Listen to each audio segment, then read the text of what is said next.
Жанайым толғайын, домбырам қолға алайын, жырлайын. Қазағымның даласындай, көзімнің қарасындай, айналдым сен ата мекен ай. Теңіздей тебіріндім тербедің, сапарда сағынышым сен менің. Әлемге мәшһүр болған қолбасшы Бауыржан Момышұлы мен халық жазушысы Шерхан Мұртаза түседі. Жұлдызы биік Жуалының генералдар өлкесі атануы да тегін емес.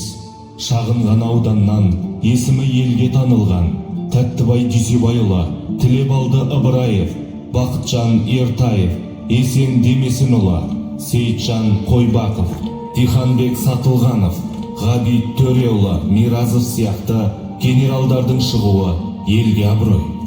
Тілебалдыұлы Төлегенов Жазылбек Тілебалдыұлы 1971 жылдың 4 қазанында дүниеге келген.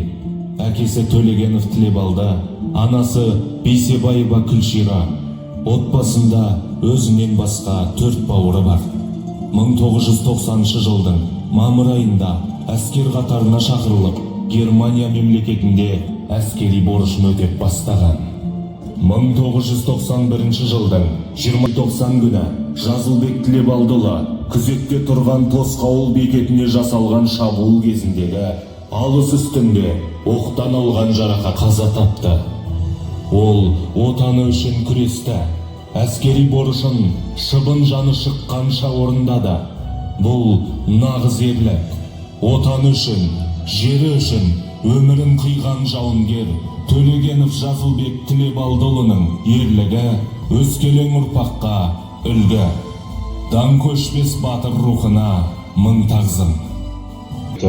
Дәурен Тұрғынәліұлы, Бақытжан Тегісұлы, Жамбыл облыстық ардагерлеріміздің басшылары және Жұмағали Дәрменқұлов, Жуалы ауданы ардагерлеріміздің басшысы, құрметті академик, жазушы, мемлекет қайраткері Насиха Ғұмарқызы, құрметті ардагерлеріміз, қадірменді халайық бүгінгі отанымыз бен халқымыздың абыройын көтеріп, Қарабақ соғысында ұрыс қимылдарда бейбіт халықтар мен бейбітшілікті қорғап, ерлік көрсетіп, қаза тапқан батырымыз Жазылбек Төлегенов бауырымызды құрметтеп, республика көлемінде еске алу іс-шараларыңызға Астанамыздағы Қазақстан Республикамыздың ұрыс қимылдары ардагерлерінің заңды тұлғалар бірлестігінің басшылары мен жоғары кеңес мүшелерінің атынан ризашылығымызды білдіріп, осы тарихи маңызы зор Жазылбек батырымыздың аруағын құрметтеп жиналған ағайындарға барлықтарыңызға рахметімізді айтамыз.